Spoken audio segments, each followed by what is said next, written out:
দূরের এবং কাছের সম্মানিত দিনদার ভাই ও বোনেরা, আল্লাহ সুবহানাহু ওয়া তাআলার দরবারে কোটি কোটি শুকরিয়া যে আল্লাহ রাব্বুল আলামিন আমাদেরকে দীর্ঘ এক সপ্তাহ পরে শুক্রবার সলাতুল মাগরিবের পর নদ্দা সরকার বাড়ি জামে মসজিদে বসে আল্লাহ রাব্বুল আলামিনের নাজিলকৃত কোরআনে মাজিদ থেকে কয়েকটি আয়াতে কারিমার সংক্ষিপ্তভাবে তাফসীর করার এবং শোনার তৌফিক দিয়েছেন, সেই রাব্বুল আলামিনের শুকর আদায় করি। সকলে বলি আলহামদুলিল্লাহ। সম্মানিত ভাই ও বোনেরা, ধারাবাহিক কোরআনে মাজিদের তাফসীরে যে সূরা থেকে আমাদের তাফসীর চলছিল সেই সূরাটির নাম হল সূরা আলে ইমরান। সূরা আলে ইমরানের 134 নম্বর আয়াতে কারিমা পর্যন্ত গত তাফসীরে আলোচনা হয়েছে। আজকে ইনশাআল্লাহ 135 নম্বর আয়াতে কারিমা থেকে আমাদের তাফসীর হবে।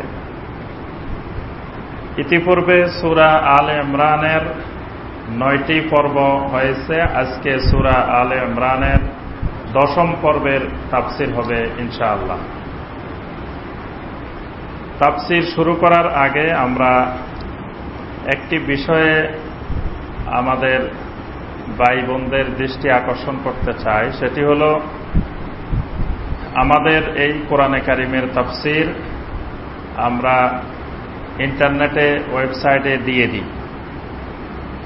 তো এই তাফসীরগুলো আমাদের সমগ্র মুসলিম উম্মার জন্য, সারা পৃথিবীর সকলের জন্য উন্মুক্ত। এটা পৃথিবীর যে কোনো প্রান্তে, যে কোনো স্থানে, যে কোনো ভাই এগুলো শুনতে পারেন, প্রচার করতে পারেন। সবার জন্য আমরা উন্মুক্ত করে দিয়েছি। তো অনেক ভাই আলহামদুলিল্লাহ আমাদের এই তাফসীরগুলো দিয়ে তারা দাওয়াতের কাজ করেন। ফেসবুকে, ইন্টারনেটে অনেক ভাই বোন আলহামদুলিল্লাহ আমাদের তাফসীরুল কোরআন দিয়ে, খুতবা দিয়ে তারা দাওয়াতের কাজ করেন। তো এই ক্ষেত্রে ওই সকল ভাই বোনদেরকে একটি বিষয়ে দৃষ্টি আকর্ষণ করব। সেটি হল, অনেক সময় আমাদের পূর্ণাঙ্গ একটি আলোচনা, সেই আলোচনা থেকে হয়তো তিনি মাঝখান দিয়ে একটা বিষয় উনি ছোট করে, একটা আলাদা করে উনি দিচ্ছেন এই বিষয়টা। তো এটি দিতে আমাদের নিষেধ নাই, তবে খেয়াল রাখতে হবে যে বিষয়টা আপনি দিচ্ছেন সেখানে আমার ওই বক্তব্যটা পরিপূর্ণ আসতেছে কিনা, নাকি আংশিক খণ্ডিত আসতেছে। দেখা গেল এটার আগের অংশ নাই, পরের অংশ নাই, মাঝখান দিয়ে একটা অংশ আসে। তো অনেক সময় ওই অংশটা দিয়ে বিতর্কের সৃষ্টি হতে পারে, যদি এটার আগের অংশও জানলেন না, পরের অংশও জানলেন না। ইয়া আইয়ুহাল্লাযীনা আমানু লা তাকরাবুস সালাহ আয়াতের এই পর্যন্ত দিয়ে দিলেন, কিন্তু এর পরে যে আছে ওয়া আনতুম সুকারা, সেটা দিলেন না। যে আল্লাহ পাক বলতেছেন ইয়া আইয়ুহাল্লাযীনা আমানু লা তাকরাবুস সালাহ, হে ঈমানদারগণ তোমরা নামাজের ধারে কাছেও যাইও না। এই পর্যন্ত আপনি দিয়ে দিলেন, দিয়ে বললেন যে আল্লাহ পাক নামাজ পড়তে নিষেধ করছেন। নামাজ তো পড়া যাবেই না, নামাজের ধারে কাছেও যাওয়া যাবে না। কিন্তু আয়াতের এর পরেই আছে ওয়া আনতুম সুকারা, এটা সব অবস্থা না, এটা হলো নেশাগ্রস্ত অবস্থা। যখন তুমি কি বলতেছ সেটাই বুঝতেছ না, তো ওই অবস্থায় যদি নামাজ পড়তে দাঁড়াও তাহলে তো তুমি আল্লাহ বলতে আব্বা বলে বসে থাকবা, তারপরে তুমি শিরকি কুফরি সব বলে ফেলবা, কি বলতেছ তুমি নিজেই জানো না। তাহলে এখানে দেওয়ার সময় খেয়াল রাখতে হবে যে আমার ওয়া আনতুম সুকারা সহ আসছে কিনা কথাটা। এইটা খেয়াল রাখার জন্য আমি সব ভাই বোনদেরকে আমরা অনুরোধ করব যে ইন্টারনেটে যে ভাই বোনেরা আমাদের আলোচনাগুলো দিয়ে দাওয়াতের কাজ করেন, আলহামদুলিল্লাহ আমরা দোয়া করি দাওয়াতের কাজ চলবে, অব্যাহত থাকবে এবং আপনাদেরকে আল্লাহ পাক জাযায়ে খায়ের দান করুন। কিন্তু খেয়াল রাখবেন যে অংশটাকে দিচ্ছেন সেই অংশটুকুর মধ্যে আমাদের পরিপূর্ণ বক্তব্যটা আসতেছে কিনা, এটা প্রথমে খেয়াল রাখতে হবে। আংশিক খণ্ডিত অংশ একটা দিয়ে হয়তো সেটা বিতর্কের তৈরি করতে পারে। দ্বিতীয় বিষয় হল, যেই অংশটা দিচ্ছেন সেখানে একটা শিরোনাম দিচ্ছেন। ইদানিং আমি লক্ষ্য করেছি অনেক ভাই এরকম শিরোনাম দিতে গিয়ে ভিতরে আলোচনা একটা, কিন্তু শিরোনাম দিচ্ছেন আরেকটা। আর শিরোনাম দেওয়ার সময় এমনভাবে শিরোনামটা দিচ্ছেন আরেকজনকে আক্রমণ করে, আক্রমণাত্মকভাবে শিরোনাম দিচ্ছেন, কিন্তু ভিতরে আমাদের আলোচনায় আক্রমণাত্মক কোনো বিষয় নাই।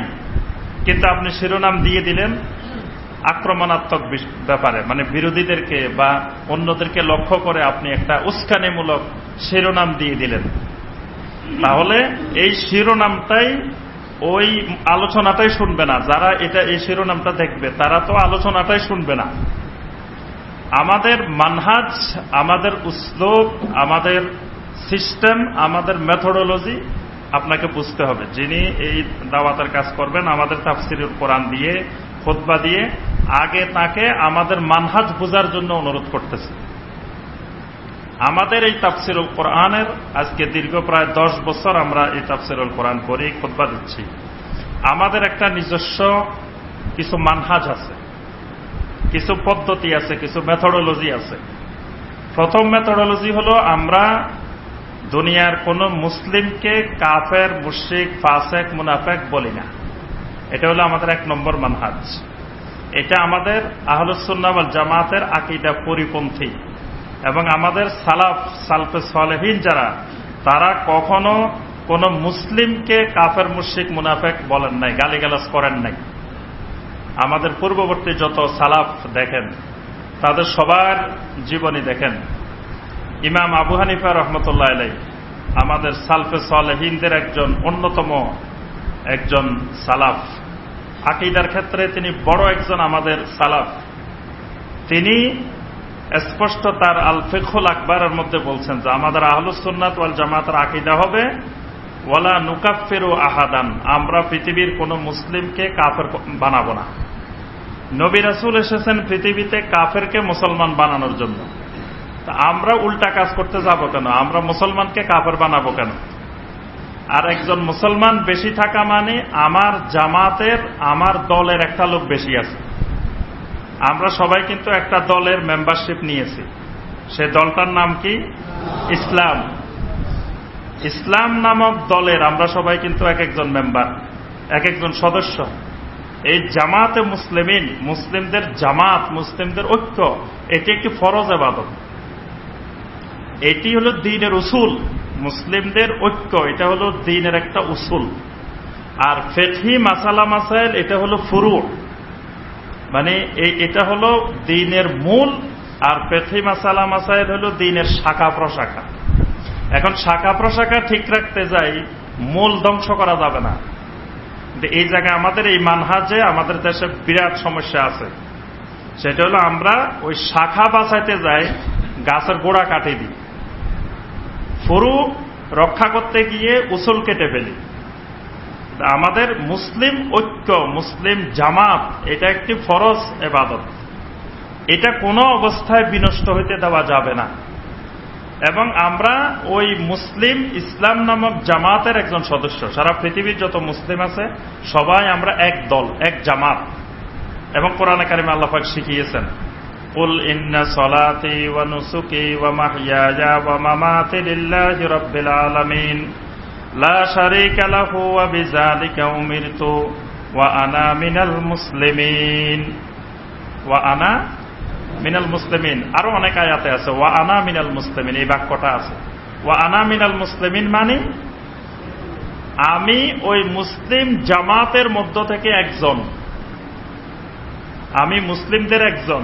মানে ইসলাম নামক যে জামাতটা, ইসলাম নামক যে দলটা, এই দলের ধরেন 150 কোটি 200 কোটি সদস্য আছে, সেই সদস্যের আমি একজন। এই কথাটা আল্লাহ পাক কোরআনে কারিমে বারবার শিখাইছেন। তাহলে সেই মুসলিম জামাত, সেটা ধ্বংস করা যাবে না, সেটা নষ্ট হইতে দেওয়া যাবে না। সুতরাং আমার এই মুসলিম জামাতের এই দলের একজন সদস্য বাড়ুক, এটাই আমার কামনা। কিন্তু সদস্য কমানো এটা আমাদের সালফে সালেহিনদের, সাহাবায়ে কেরামদের আমলে কত মুনাফেক তৈরি হয়েছে। তারপরে আপনার কত রকমের ফেরকা তৈরি হয়েছে, খারেজি ফেরকা, শিয়া ফেরকা, অসংখ্য ফেরকা তৈরি হয়েছে। তবুও সাহাবাই কেরাম কখনো ওই বাতিল ফেরকার লোকদেরকে কাফের বলেননি। সাহাবাই কেরাম কখনো শিয়াদেরকে কাফের ফতোয়া দেন নাই।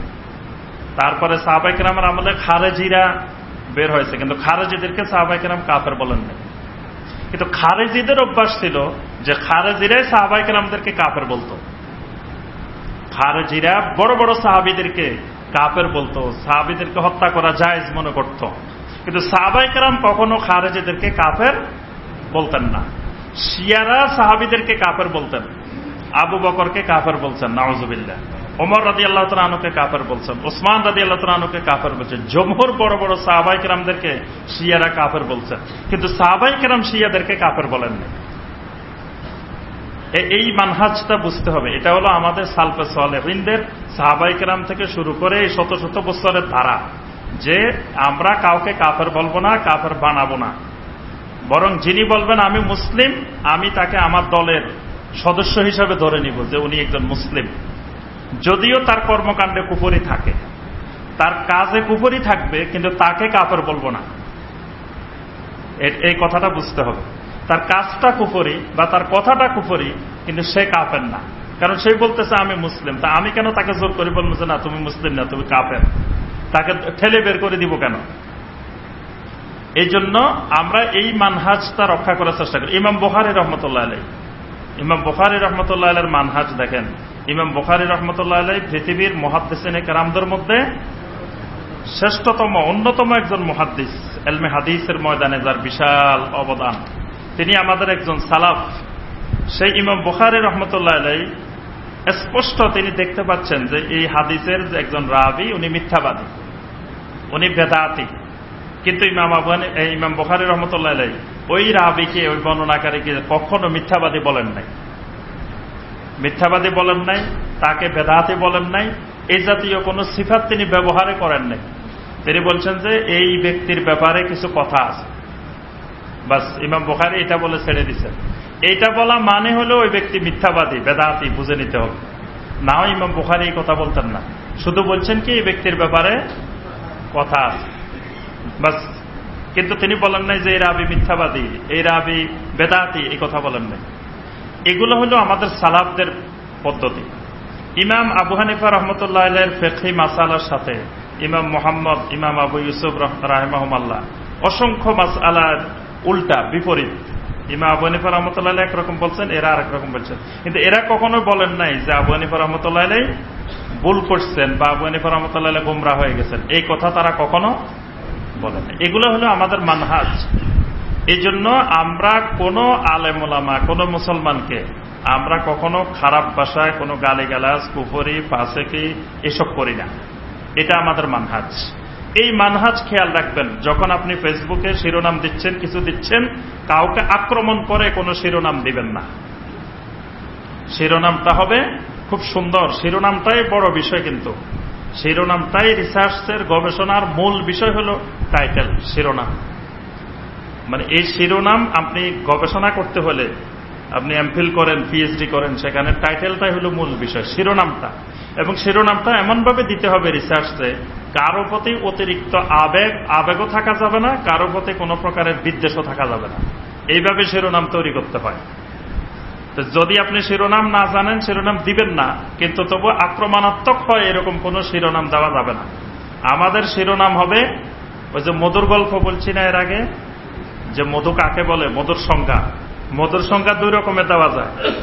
এক রকমের সংজ্ঞা হল যে মৌমাছি নামক প্রাণী বিভিন্ন রকমের ফুল থেকে যেই রসটুকু সংগ্রহ করেন, সেগুলো একত্রিত করার পরে সেটা উত্তম ভিটামিন সমৃদ্ধ একটা খাবার, যে খাবারটা খেলে মানুষের এই উপকার হয়, অনেক কিছু হয়, এইরকম সুন্দর একটা জিনিস, এটার নাম হলো মধু। আরেকটা হলো যে মৌমাছি নামক প্রাণী বিভিন্ন ফুল থেকে রসটা সংগ্রহ করে খায়, তারপরে যে পায়খানাটা করে সেই পায়খানার নাম হইল মধু। দুইটাই কিন্তু ঠিক আছে। আসলে তো এটা মৌমাছির পায়খানায়, মৌমাছি খেয়ে যেটা ইয়া করে তারপরেই তো মধু হয়। এখন দুইটাই সংজ্ঞা দিলেন। এখন যে লোক শুনবে যে এটা মৌমাছির পায়খানা, সেই লোক আর মধু খাবে জীবনে? আর যে লোক শুনল যে এটা খুব ভিটামিন সমৃদ্ধ, খুব ভালো খাবার, এটা ফুলের নির্যাস, এটাতে অনেক কিছু উপকারিতা আছে, এই লোক তো মধু না খাইলেও কবে যে খাই দেখি কেমন মধুটা। কিন্তু দুইটাই মধুর সংজ্ঞা ঠিক আছে। দাঈ ইলাল্লাহ যিনি হবেন, যিনি মানুষদেরকে আল্লাহর দিকে ডাকবেন, তার সংজ্ঞাটা হবে ওই রকম যাতে শোনার সাথে সাথে মানুষ এটা খাওয়ার জন্য আগ্রহী হয়ে যায়। এটা হলো দাঈ ইলাল্লাহর একটা বড় বৈশিষ্ট্য থাকতে হবে। তিনি কোন জিনিসকে নেগেটিভ আকারে এমনভাবে বর্ণনা করবেন না যেটা শুনে মানুষের মধ্যে হিংসা তৈরি হয়, তারপরে মানুষের মধ্যে দলাদলি তৈরি হয়, মানুষের মধ্যে কোন ধরনের আমল না করে এটার প্রতি ঘৃণা তৈরি হয়, এই জাতীয় বিষয় এইভাবে তিনি উপস্থাপন করবেন না। আরেকটি জিনিস খেয়াল রাখবেন, যখন মানুষ যুবক থাকে, যুবক শরীরে শক্তি থাকে, তখন মানুষের মুখের পাওয়ারটা একটু কম থাকে। আর যখন মানুষের শক্তি চলে যায়, বুড়া হয়ে যায়, তখন নিজে চলতে পারে না, তখন দেখবেন যে মুখের শক্তি বেড়ে যায়। শরীরের শক্তি কমে গেলে মুখের শক্তি বেড়ে যায়, আর শরীরের শক্তি বেশি থাকলে মুখের শক্তি কম থাকে। একজন বুড়া মানুষ যেই ধমক মারে, যুবক মানুষ যদি এই ধমক মারত তাহলে তো দুনিয়াতে মানুষ বসবাস করতে পারত না। কি বলেন? বাড়িতে লক্ষ্য করবেন, দাদা দাদি যেই ধমক মারে সেই ধমক যদি বাড়ির সবাই মারত তাহলে তো ওই বাড়িতে মানুষে থাকতে পারত না। তাহলে ওই বুড়া মানুষটার মুখের পাওয়ার বাড়ছে কেন? শরীরে পাওয়ার নাই, এখন কি করবে? তার মুখ দিয়ে সে চলে, তার চলার একমাত্র পাওয়ারই হল মুখটা। মুখটা না থাকলে উনি চলতেই পারতেন না, কারণ ওনার শরীরে কোনো শক্তি নেই। তো যাদের দলিল থাকবে শক্তিশালী, তাদের মুখ থাকবে নরম, কারণ তাদের কথা তো দলিলেই কথা বলবে, তাদের মুখের পাওয়ার লাগবে না। আর যাদের দলিল দুর্বল, দলিলে নাই, ওই ছাপাবাজি করে চলতেছে এটা সমাজে, এই ব্যবসাটা টিকে রাখছে মুখ দিয়ে, তো সে তো যখন দেখবে যে তার যে কথাটা তিনি বলতেছেন সেটা দলিল নেই, তখন উনি এবার আরেকজনকে যে তার ব্যবসার উপরে আঘাত হানতেছে তাকে অশ্লীল ভাষায় যত রকমের গালি গালা যা বলা যায়, কাফের, মুশরিক, মুনাফিক, ইহুদির দালাল, খ্রিস্টানের দালাল, যা বলা যায় তাই বলবেন। কারণ তার শরীরের পাওয়ার নাই, মুখের পাওয়ার বেড়ে গেছে। দলিলের পাওয়ার নাই, ওই জন্য ওই মুখের পাওয়ার বেড়ে গেছে। এই জন্য এই সূত্রটা মনে রাখলে আপনারা অনেক কিছু নিজে নিজে বের করে ফেলতে পারবেন। অঙ্ক বের করার মূল হল সূত্র, বীজগণিতের সূত্র মনে রাখলে দেখবেন যে অনেক অঙ্ক ইজি হয়ে যাবে। এই সূত্র মনে রাখলে আপনি সহজে বের করে ফেলতে পারবেন যে যেই আলেম, যেই বক্তা, যাকে দেখবেন যে খালি মানুষের গালিগালাজ করতেছে, খালি কাফের বলতেছে, মুশরিক বলতেছে, মুনাফিক বলতেছে, ওই ইহুদির দালাল বলতেছে, খ্রিস্টানের দালাল, এরকম গালিগালাজ করতেছে, বুঝে নেবেন যে উনার দলিলের পাওয়ার নাই, ওনার চলতেছে মুখের পাওয়ারে। আর যাদের দলিলের পাওয়ার শক্ত, তাদের মুখে গালিগালাজ করা লাগবে না, ওই দলিলেই কথা বলবে, দলিলেই কাজ করবে। এই জন্য আমরা যে কথাগুলো বলি, আমাদের দাওয়াতের কাজের বৈশিষ্ট্য হল কোরআনের আয়াত আর হাদিস। তা আমাদের আয়াতে আর হাদিসে কথা বলবে, আমি আবার আরেকজনকে গালিগালাজ করার, খারাপ বলার, মন্দ বলার আমার দরকারটা কি? এই জন্য আমি এই আজকে তাফসিরের শুরুতেই আমার ওই ফেসবুকের, ইন্টারনেটের ভাই বোনদেরকে অনুরোধ করব যে আপনারা আমাদের এই মানহাজ, এই পদ্ধতিটা খেয়াল রাখবেন, যে এটা আমাদের দাওয়াতের বড় বৈশিষ্ট্য। আমরা আজ পর্যন্ত এই দেশের কোন আলেম ওলামার বিরুদ্ধে কোনো খারাপ কথা মুখ দিয়ে উচ্চারণ করি নাই, এবং কোন দলের পক্ষে বিপক্ষেও আমরা কোনো কথা উচ্চারণ করি নাই, এবং কোন রাজনৈতিক আলোচনা আমরা এই তাফসিরে আজ পর্যন্ত করি নাই। তো সুতরাং আপনারা যখন ওই আমাদের এই দাওয়াতি কাজ করবেন, আমাদের এই দাওয়াতের সাথে সম্পৃক্ত হবেন, তা আপনার মানহাজও এরকম হইতে হবে। আপনার মানহাজ যদি ভিন্ন রকম হয়, আপনি যদি আরেক মুসলিমকে কাফের মনে করেন, তাহলে আমাদের এই মানহাজের দাওয়াত দরকার নেই, আপনি আপনার মানহাজের দাওয়াত দেন। আমাদের দাওয়াত দিলে আমাদের এই পদ্ধতি খেয়াল রাখতে হবে যে আমরা কোনো মুসলমানকেই আমরা আক্রমণ করব না, আমরা সবাইকে আমাদের দলের সদস্য মনে করি, আমরা এক জামাত, এক দল। যদিও ভাইয়ে ভাইয়ে আমাদের মধ্যে অসংখ্য ফিকহি মাসালা, বিভিন্ন মাসালা একতলাফ থাকতে পারে, এটা যুগে যুগে ছিল, এখনো আছে, কিয়ামত পর্যন্ত থাকবে, কিন্তু ফিকহি মাসালার একতলাফের কারণে আমাদের ভ্রাতৃত্ব নষ্ট হবে না, মুসলিম ভ্রাতৃত্ব নষ্ট হবে না। একজন আরেকজনকে ভাই মনে করব, আমরা শত্রু মনে করব না। এই মানহাজটা, এই পদ্ধতিটা আমাদের খেয়াল রাখা জরুরি। আল্লাহ পাক আমাদের সবাইকে তৌফিক দান করুন। সূরা আলে ইমরানের 135 নম্বর আয়াত। 134 নম্বর আয়াতে আল্লাহ রাব্বুল আলামিন মুহসিনিনের কিছু বৈশিষ্ট্য বর্ণনা করেছেন। মুহসিনিন কারা? মানে যাদের মধ্যে এহসান আছে তাদের নাম মুহসিনিন। আমরা বলছি যে একজন মুসলিমের প্রমোশন হয় কয়টা? 4টা ধাপ। প্রথমে তিনি ঈমান আনেন, ঈমান আনার ফলে কি হন? মুমিন হন। তারপরে কি হন? মুসলিম হন। মুসলিমের পরে প্রমোশন হলে কি হয়? মুত্তাকিন। মুত্তাকিনের পরে মুহসিনিন। তাহলে মুহসিনিন হলো সর্বোচ্চ স্তর। এজন্য হাদিসে জিবরিল, বুখারী মুসলিমের একটা প্রসিদ্ধ হাদিস হলো হাদিসে জিবরিল। যে জিবরিল আলাইহিস সালাম নবী সাল্লাল্লাহু আলাইহি ওয়াসাল্লামের কাছে আসছিলেন মানুষের আকৃতিতে, এসে নবী সাল্লাল্লাহু আলাইহি ওয়াসাল্লামকে কিছু প্রশ্ন করেছিলেন। সেখানে প্রথম প্রশ্ন করছেন আখবিরনি আনিল ঈমান, যে হে মুহাম্মদ সাল্লাল্লাহু আলাইহি ওয়াসাল্লাম আমাকে ঈমান কাকে বলে একটু বলেন, ঈমানের সংজ্ঞাটা দেন। নবী সাল্লাল্লাহু আলাইহি ওয়াসাল্লাম ঈমান সম্পর্কে বললেন। তারপরে বললেন যে আখবিরনি আনিল ইসলাম, ইসলাম সম্পর্কে আমাকে বলেন। নবী সাল্লাল্লাহু আলাইহি ওয়াসাল্লাম ইসলাম সম্পর্কে বললেন।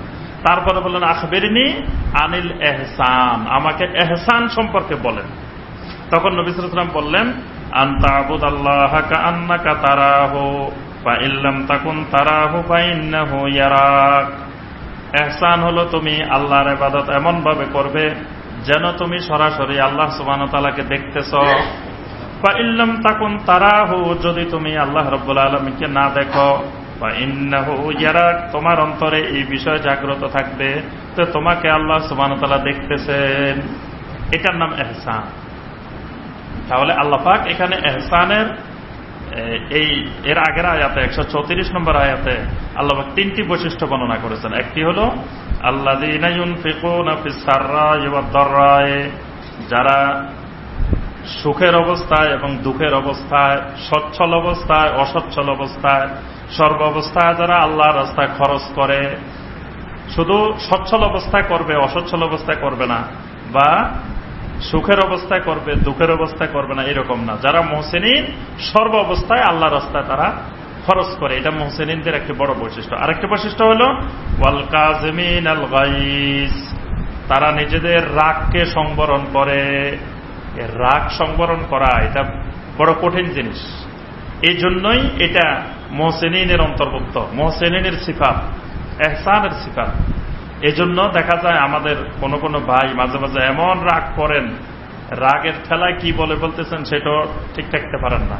এই যারা এরকম নিজের রাগকে কন্ট্রোল করতে পারেন না তারা মুহসিনিন হতে পারবেন না। ওয়াল আফিনা আনিন নাস, তৃতীয় বৈশিষ্ট্য হলো যে এরা মানুষদেরকে ক্ষমা করে দেয়, মানুষদেরকে মাফ করে দেয়। এটি তাদের বড় বৈশিষ্ট্য। ইচ্ছা করলে প্রতিশোধ নিতে পারে কিন্তু প্রতিশোধ নেয় না। এই মুহসিনিনদের বৈশিষ্ট্য হলো ওয়াল আফিনা আনিন নাস, মানুষদেরকে ক্ষমা করা। চতুর্থ নম্বর যে বৈশিষ্ট্যটি সেটি আল্লাহ পাক 135 নম্বর আয়াতে বর্ণনা করেছেন। ওয়াল্লাযীনা ইযা ফাআলু ফাহিশাতান আও যালামু আনফুসাহুম যাকারুল্লাহা ফাস্তাগফারু লিযুনুবিহিম। মুহসিনিনদের বড় আরেকটি বৈশিষ্ট্য হলো ওয়াল্লাযীনা ইযা ফাআলু ফাহিশাতান, তারা যখন কোনো ফাহিশা কাজ করে ফেলে, অশ্লীল কাজ করে ফেলে। অশ্লীল কাজটা কি?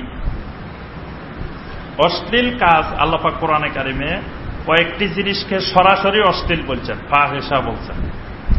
তার মধ্যে 1 নম্বরে হইল জেনা। জেনা ব্যভিচার, এটাকে আল্লাহ পাক সরাসরি অশ্লীল বলছেন। আল্লাহ পাক বলছেন ওয়ালা তাকরাবুজ জেনা ইন্নাহু কানা ফাহিশাতাও ওয়া মাকতাও ওয়া সাআ সাবিলা। ওয়ালা তাকরাবুজ জেনা, খবরদার তোমরা জানা করিও না বলেন নাই আল্লাহ পাক। কি বলছেন? জানার ধারে কাছেও যাইও না। জানা থেকে সবসময় 200 গজ দূরত্ব বজায় রাখতে হবে। এবং ওই জানাকে সহজ করার জন্য শয়তান অনেকগুলো খতোয়া, অনেকগুলো পদক্ষেপ, শয়তানের ফাঁদ বসায় রাখবে শয়তান।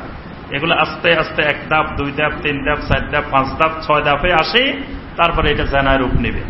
এই জন্য আল্লাহ পাক বলছেন ওয়ালা তাকরাবুজ জানা, খবরদার জানার ধারে কাছেও যাইও না।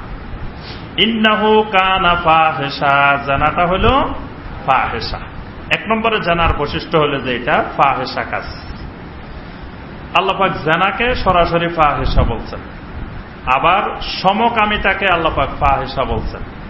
লূত আলাইহিস সালামের কওম এরা আল্লাহর জমিনে সমকামিতার ক্ষেত্রে প্রসিদ্ধ জাতি হইল কওমে লূত। আর এই জন্য এই কাজ যারা করে এদেরকে বলা হয়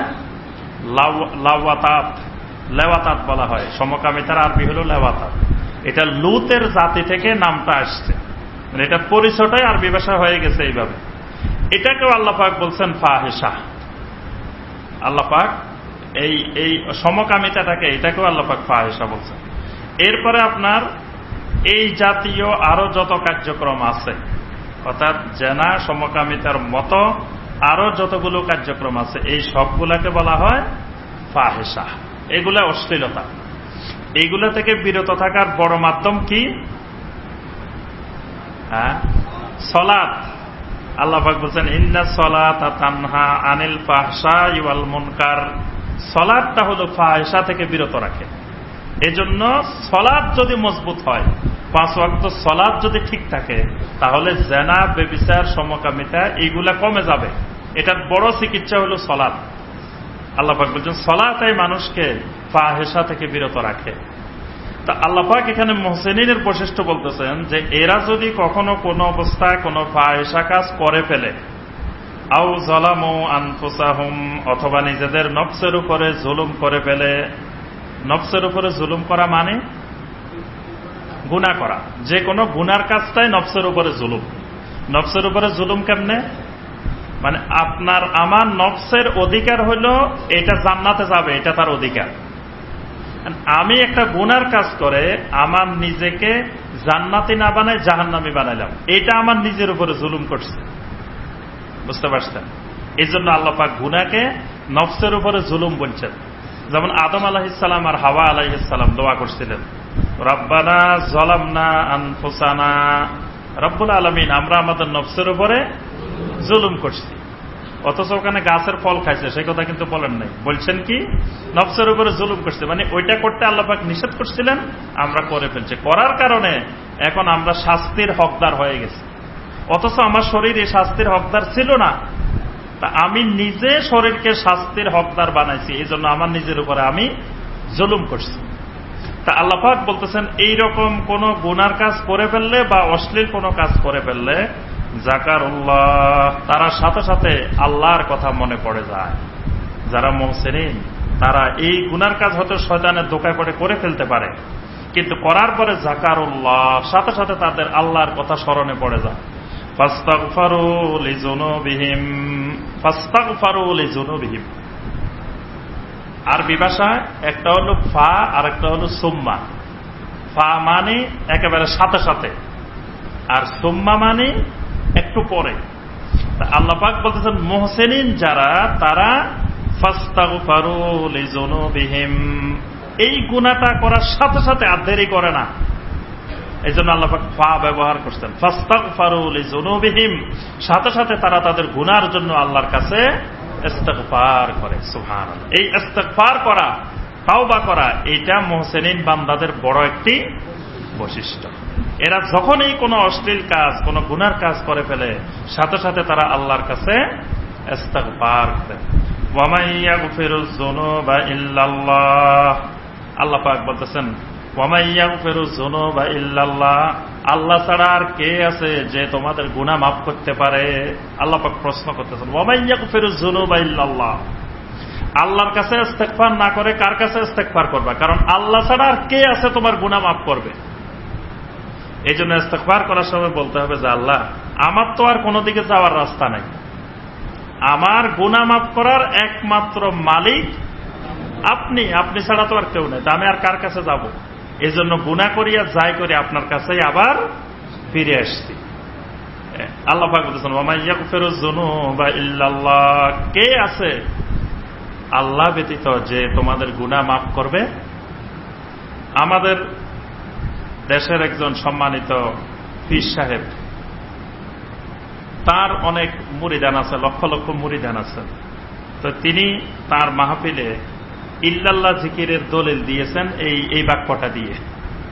তিনি বলছেন যে আল্লাহ পাক কোরআনে বলছেন ওয়া মান ইয়াগফিরুয যুনুবা ইল্লাল্লাহ, এখানে আল্লাহ পাক ইল্লাল্লাহ বলছেন। তো এই দলিল শুনে আমার নিজের কাছে অপমান লাগছে। উনি অপমান বোধ করছেন কিনা জানি না, আমার কাছে অপমান বোধ হয়েছে যে আমার দেশের একজন আলেম, এলেমের এতিম, মানে এলেমের দৈন্য দশা কোন পর্যায়ে গিয়ে পৌঁছছে আমাদের, এই বাক্যটা শুনলেই বোঝা যায়। একটা হাস্যকর বিষয়। এখানে আল্লাহ পাক প্রশ্ন করতেছেন ওয়া মান ইয়াগফিরুয যুনুবা ইল্লাল্লাহ, যে আল্লাহ ব্যতীত কে গুনাহ মাফ করতে পারে। তো এটার সাথে কি ইল্লাল্লাহ জিকিরের কোনো সম্পর্ক আছে? এখানে আল্লাহ পাক বললেন কি, তিনি বলতেছেন কি, হয়তো তিনি তার লক্ষ লক্ষ মুরিদান আছে এই জন্য অপমান বোধ করেন নাই, কিন্তু আমাদের কাছে এলেমের দৈন্য দশা দেখে যে আমাদের এলেম কত নিম্ন পর্যায়ে পৌঁছে গেছে, যে আমার মুরব্বীরা ইল্লাল্লাহ ইল্লাল্লাহ জিকির করেছেন, এইটাকে টিকিয়ে রাখার জন্য, আমার এই জিকির টিকিয়ে রাখার জন্য আল্লাহর কোরআনের বিকৃত ব্যবহার। এখানে ইল্লাল্লাহ জিকিরের সাথে কোনো সম্পর্ক আছে? কোনো দূরতম সম্পর্ক তো নাই। এখানে হলো আল্লাহ বলতেছেন যে মুহসিনিন বান্দাদের একটা বৈশিষ্ট্য হলো যে তারা যখনই গুনার কাজ করে তখন ইস্তেগফার করে। আর আল্লাহ বলতেছেন তারা তো মুহসিনিন, আল্লাহ ছাড়া তো তারা কিছুই বুঝে না। কারণ মুহসিনিনের বৈশিষ্ট্য হলো যে আমি আল্লাহকে দেখতেছি অথবা আল্লাহ আমাকে দেখতেছেন, তো তার সম্পর্ক তো সরাসরি আল্লাহর সাথে। তো এই জন্য আল্লাহ বলতেছেন ওয়া মান ইয়াগফিরুয যুনুবা ইল্লাল্লাহ, যে আল্লাহ ছাড়া তার গুনাহ আর মাফ করবে কে? তো এটার সাথে ওইটার কোনো সম্পর্ক আছে? অথচ ওইটা দিয়ে দলিল দিচ্ছেন। আল্লাহ পাক আমাদের সবাইকে এলেম দান করুন। ওয়ালাম ইউসিররু আলা মা ফাআলু ওয়া হুম ইয়ালামুন। আল্লাহ পাক বলেন যে তাদের বৈশিষ্ট্য হলো তারা জেনে শুনে যে কাজ করে ফেলেছে তার উপরে স্থায়ী থাকে না। মানে যখনই কোনো গুনার কাজ করে ফেলছে তখন জানলো বুঝলো যে আমার একটা গুনার কাজ, তখন এই আমি করে ফেলেছি এই কথার উপরে এবার গুনার কাজটারে জায়েজ বানানোর চেষ্টা করে না। এটা মুহসিনের বৈশিষ্ট্য। অনেক সময় দেখবেন যে একটা কাজ যখন করে ফেলছেন উনি বা উনি নিজে করেন, এখন উনি এটাকে জায়েজ বানানোর জন্য যত রকমের কৌশল দরকার সব কৌশল অবলম্বন করে। মানে মনে হয় যে কোরআনের জন্য উনি না, ওনার জন্য কোরআন। বুঝতে পারছেন? আমাদের দেশে কিছুদিন আগে একটা ব্যবসা ছিল, MLM ব্যবসা। MLM ব্যবসা বুঝেন তো? সবাই মোটামুটি বুঝেন, অনেকে করছেন এই ব্যবসা, যে ডাইনে বামে দুই দিকে যায়। আপনি খালি একটা প্রোডাক্ট বিক্রি করবেন, বাস আস্তে আস্তে ডাইনে বামে বাড়তে থাকবে আর আপনি বসে বসে টাকা পাইবেন।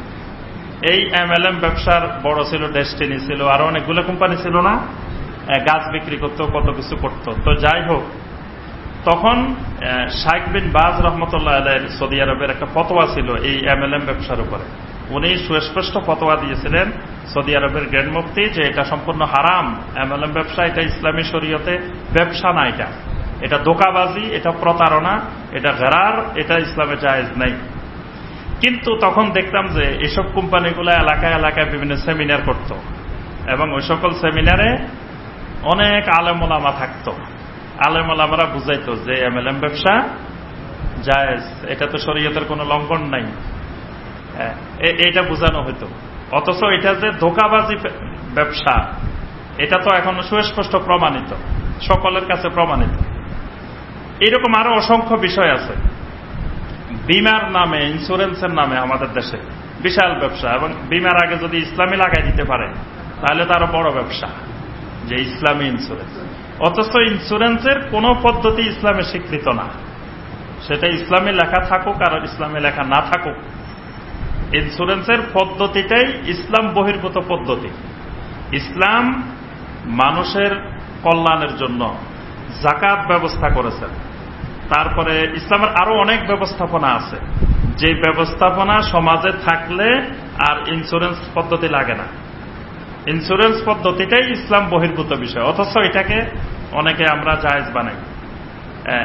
তো এরকম অসংখ্য বিষয় আছে। আল্লাহ পাক বলতেছেন মুহসিনের বৈশিষ্ট্য হলো নিজেরা করুক আর না করুক, কিন্তু জেনে শুনে ওইটার উপরে স্থির থাকে না, যে নিজে করলেও বলে যে ভাই আমি করলেও যে জায়েজ হবে না।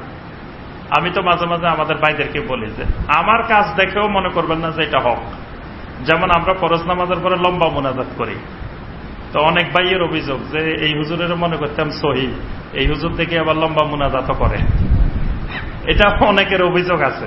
কেউ সরাসরি অভিযোগ করছেন, কেউ করেন নাই, কিন্তু মনে মনে প্রায় সবারই অভিযোগ আছে যে হুজুরে দেখি জুমার নামাজের পরে লম্বা এক মুনাজাত করে। এটা ওই মসজিদের অনেক মুসল্লির অভিযোগ আছে, আমাদের মসজিদেও আছে। তা আমি বলি যে আমি করলে সব জায়েজ হয়ে যাবে, এটা ইসলাম বলে না। এই জন্যই একজনের অন্ধ অনুকরণ ইসলামে হারাম। তাকলিদে আমা, যে একজনের অন্ধ অনুকরণ, যা আপনি বললেন যে এই হুজুরের যা বলে আমি সব মেনে চলব, তাহলে আপনি গোমরাহ হয়ে যাবেন। কারণ এই হুজুর কোন পরিস্থিতিতে কি করতে হচ্ছে সেটা তো আপনার পরিস্থিতি, আপনি ওইটা বুঝবেন না।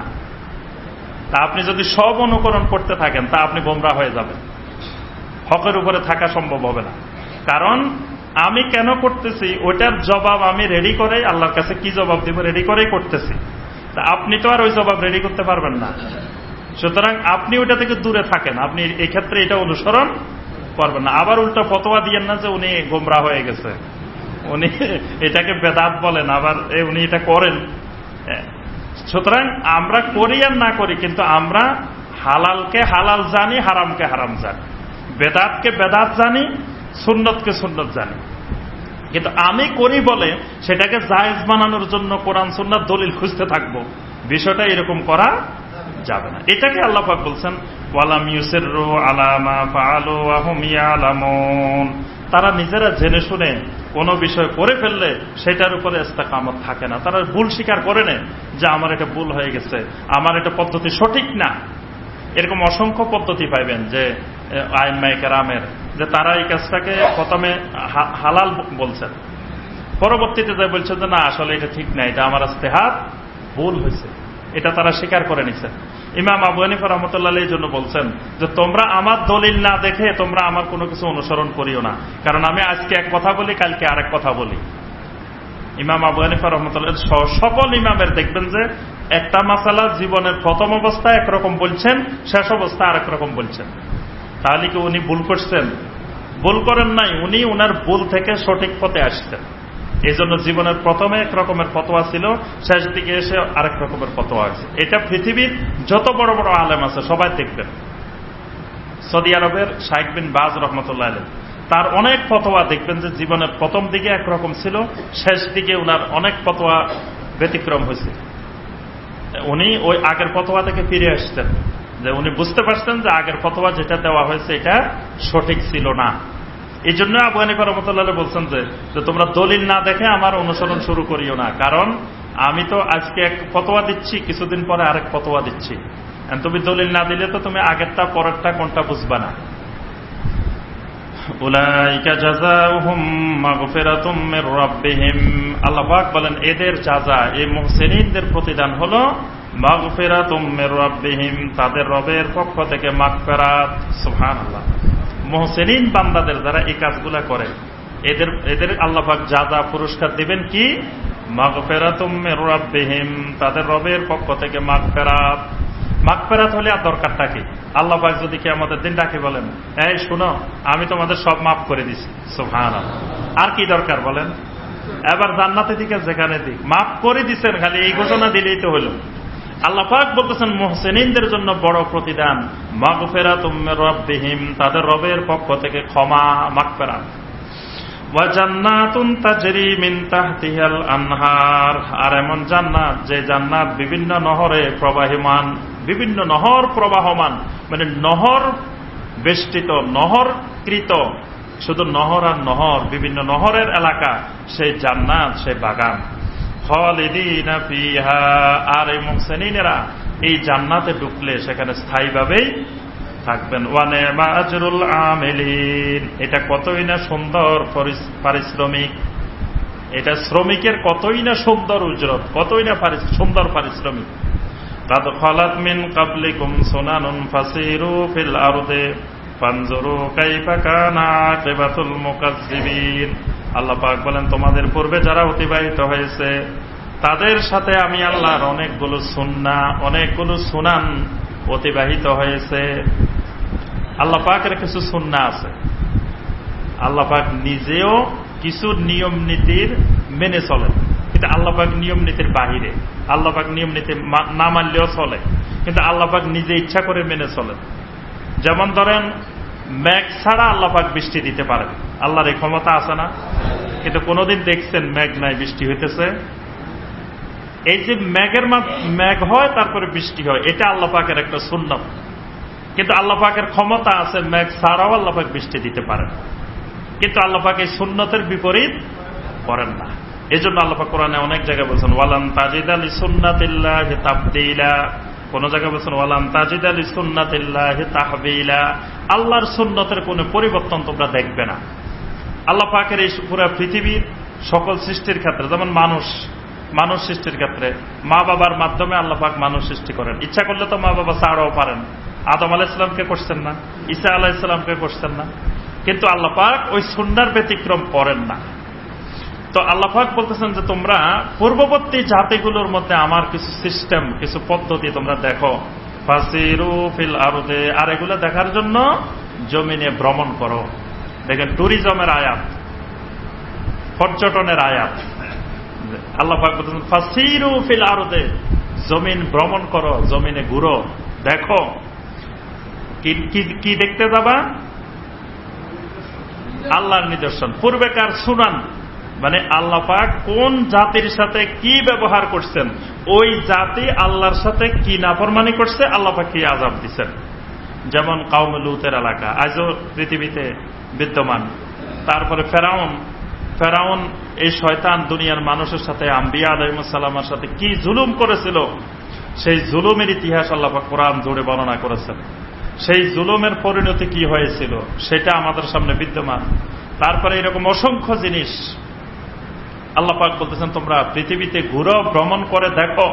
ফানজুরু কাইফা কানা আকিবাতুল মুকাজ্জিবিন, ওই মুকাজ্জিবিনদের, মিথ্যা প্রতিপন্নকারীদের পরিণতি কি হয়েছিল সেটি তোমরা দেখো। সেটার মধ্যে অনেক শিক্ষণীয় বিষয় তোমাদের জন্য আছে। হাযা বায়ানুল লিন-নাসি ওয়া হুদাও ওয়া মাউইযাতুল লিল মুত্তাকিন। এখানে আল্লাহ পাক হাযা বলছেন, এই হাযা মানে এটি, মানে হাযাল কোরআন, এই কোরআনটা তোমাদের জন্য বায়ানুল লিন-নাস, দুনিয়ার মানুষের জন্য বায়ান। হুজুর বয়ান করেন বলে না? তো বয়ান হইল কোরআন, কোরআনের নাম হইল বয়ান। বয়ান করেন মানে হুজুরে কোরআনের তাফসির করবেন, ওইটাই বয়ান। হুজুরে দুনিয়ার মিথ্যা কিচ্ছা কাহিনী বলবেন, ওইটার নাম বয়ান না। আল্লাহ পাক বলেন হাযা বায়ানুল লিন-নাস, এটাই দুনিয়ার মানুষের জন্য বয়ান। এই যে আমরা এখন যে তাফসির করতেছি এটার নাম বয়ান। এটাকে আল্লাহ পাক বলেন হাযা বায়ানুল লিন-নাস, দুনিয়ার মানুষের জন্য এটাই বয়ান। আর রহমানু আল্লামাল কোরআন খলাকাল ইনসানা আল্লামাহুল বায়ান। আল্লামাহুল বায়ান, আল্লাহ পাক দুনিয়ার মানুষদেরকে বয়ান শিখাইছেন। তারপরে আল্লাহ পাক সূরা আল কিয়ামার মধ্যে বলছেন লা তুহাররিক বিহি লিসানাকা লিতাজালা বিহি ইন্না আলাইনা জামাহু ওয়া কুরআনা ফাইযা কারানাহু ফাত্তাবি কুরআনা সুম্মা ইন্না আলাইনা বায়ানা। সুম্মা ইন্না আলাইনা বায়ানা, এই বয়ানকে সংরক্ষণ করার দায়িত্ব আমি আল্লাহ। তো এই কোরআনের প্রথম সিফাত হলো আল্লাহ বলছেন বায়ানুল লিন-নাস, এটা দুনিয়ার মানুষের জন্য বয়ান। ওয়া হুদান, এটা হেদায়েত। ওয়া মাউইযাতুল লিল মুত্তাকিন, আর মুত্তাকিনদের জন্য এটি একটি উপদেশ, মাউইযা। এরপরে আল্লাহ সুবহানাহু ওয়া তাআলা উহুদের যুদ্ধের পরবর্তীতে এই কয়েকটি আয়াত নাযিল করেছেন। উহুদের যুদ্ধের প্রেক্ষাপটকে সামনে রেখে উহুদের যুদ্ধ শেষ হওয়ার পরে মুমিনেরা বসে বসে মন মরা হয়ে চিন্তা করতেছে, হায় রে কি হয়ে গেল। মুমিনদের মনে বিভিন্ন রকমের চিন্তা ভাবনা। কেউ কেউ বলতেছেন এতদিন মনে করতাম যে আল্লাহ রসুল পৃথিবীতে কোনোদিন পরাজিত হবে না, কিন্তু এখন থেকে উহুদের যুদ্ধে পরাজিত হয়ে গেছে। তাহলে অনেকের মনে একটু সন্দেহ তৈরি হয়েছে যে আল্লাহ রসুল তিনি আবার পরাজিত হন, এটা কেমন কথা?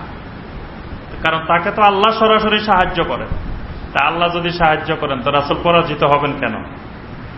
কারো মনে কিন্তু এরকম চিন্তা ঢুকে গেছে। আবার কারো কথা হইল যে নবী সাল্লাল্লাহু আলাইহি ওয়াসাল্লাম আল্লাহ রসুল, আর তাকে কাফেররা সেখানে উহুদের ময়দানে মেরে মাথা ফেটে ফেলছে, তো তিনি আল্লাহ রসুল, তার মাথা ফাটবে কেন? এরকম বিভিন্ন ধরনের চিন্তা পেরেশানি মুমিনদের মধ্যে কাজ করতেছে, তখনই আল্লাহ পাক এই 139 নম্বর আয়াত থেকে কয়েকটি আয়াত আল্লাহ পাক নাযিল করেছেন। আল্লাহ পাক বলেন, ওয়ালা তাহিনু ওয়ালা তাহজানু ওয়া আনতুমুল আ'লাউনা ইন কুনতুম মুমিনিন। আল্লাহ পাক বলেন, ওয়ালা তাহিনু ওয়ালা তাহজানু, হে মুমিনেরা মন মরা হইও না, দুঃখ করিও না, চিন্তা করিও না, নিরাশ হইও না, হতাশ হইও না। ওয়া আনতুমুল আ'লাউনা, তোমরাই অবশ্যই বিজয়ী হবে, ইন কুনতুম মুমিনিন, যদি তোমরা মুমিন হও। বিজয়ের শর্ত হল মুমিন হওয়া। আল্লাহ পাক বলেন, ওয়ালা তাহিনু ওয়ালা তাহজানু, খবরদার নিরাশ হইও না, হতাশ হইও না। হতাশ হওয়া, চিন্তা করা, পেরেশান হওয়া, এগুলো মুমিনের কাজ না। মুমিনের কাজ হল ওয়া আনতুমুল আ'লাউনা ইন কুনতুম মুমিনিন, তোমরাই বিজয়ী হবে যদি তোমরা মুমিন হও। তাহলে মুমিনের কাজ হল মুমিন হওয়া।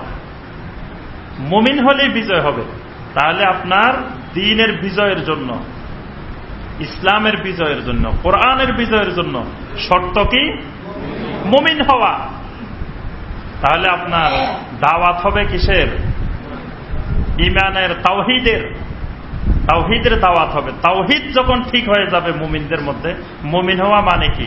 মানে তার ঈমানটা হবে তাওহীদের ভিত্তিতে, শিরক মুক্ত ঈমান।